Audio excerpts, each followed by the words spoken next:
안녕하세요.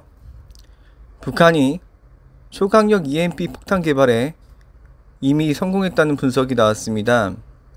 EMP탄은 전자기기 내부 회로를 태우는 공격무기로 현대 문명을 순식간에 석기 시대로 돌려보낼 수 있습니다. 우리가 사용하는 전자기기는 사용할 수 없게 되어 농경사회로 돌아갈 수밖에 없을 것입니다. 북한은 이미 핵 개발을 완료했고 EMP도 개발했습니다. 북한은 현재 대한민국이 가지는 못한 엄청난 무기를 가지고 있습니다.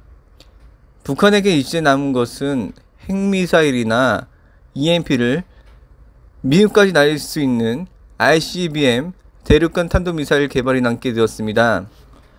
대륙간 탄도미사일을 개발하면 미국의 대도시들이 위협을 받게 될 것입니다.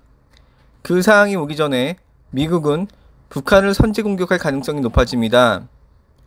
한국이 어찌됐던 미국의 LA 등 대도시가 핵미사일이나 EMP에 공격당하는 것을 가만히 지켜보지는 않을 것입니다. 아니면 북한의 대륙간 탄도미사일 포기 대가로 미국과 북한이 주한미군 철수를 협상할 가능성도 있습니다. 어찌됐든 자국민에게 위협되는 것은 미국이 제거할 수밖에 없는 입장을 취할 것입니다. 한국 정부는 대북 지원을 한다는 명목으로 지금까지 북한에게 많은 돈을 보냈습니다.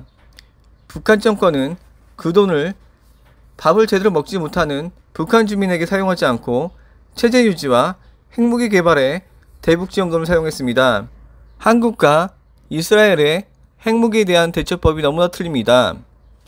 이스라엘은 자신들을 위협하는 이란에 대해서 핵무기를 절대 용납하지 않는 자세를 취하고 있지만 한국 정부는 북한이 핵무기 개발을 해도 별 생각도 없고 어떤 행동도 취하지 않고 있습니다. 적국이 핵무기와 EMP를 가지고 있다는 것은 국가 존망이 걸려있는 문제입니다. 6.25 전쟁이 일어난 지 70년이 지나니까 국민들 대부분 안보의식이 사라져버렸습니다. 북한이 스스로 망하지 않은 이상 미국은 어느 시점에서 북한을 공격할 수밖에 없을 것입니다. 북한 정권이 무너지지 않고 핵무기와 EMP마저 개발하게 된 것은 한국 교회와 성도들이 하나님만 의지하지 않고 있기 때문이라고 생각합니다.